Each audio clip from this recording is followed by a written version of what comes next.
សៀលជ្រៀលជ្រែគន់ទេ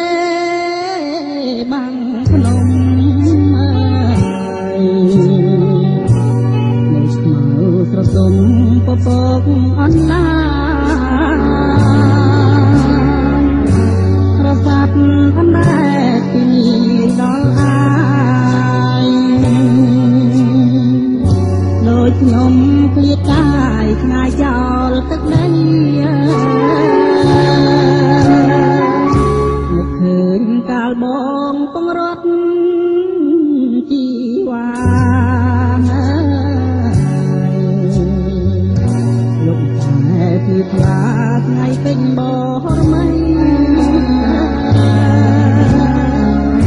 ដាំអោពងវិចស្វែងកាន់ដៃស្រីទ្រូងញោព្រួយបីក្រពូនក្រៀមក្រម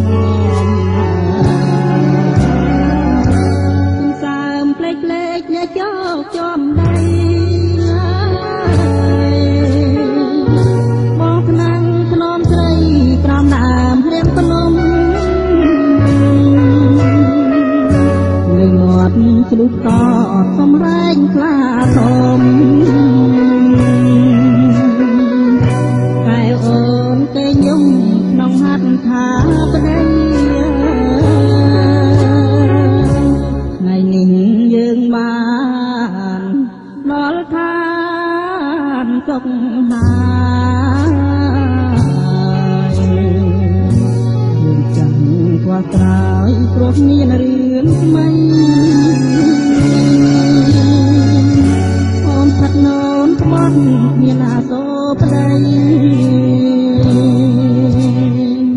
មានឈ្មោះល្បាញវៃជាស្រីចិត្តយ៉ាង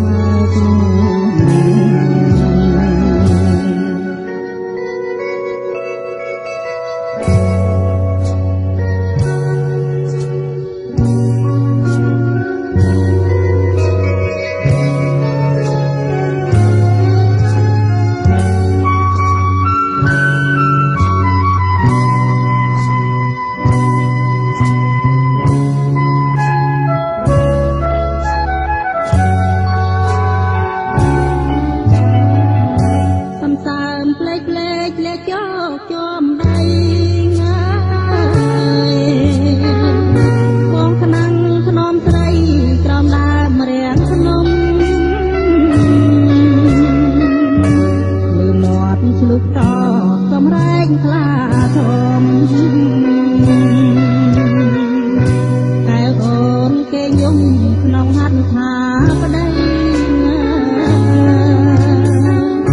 ថ្ងៃនេះយើងបានដល់ឋានសុខហើយ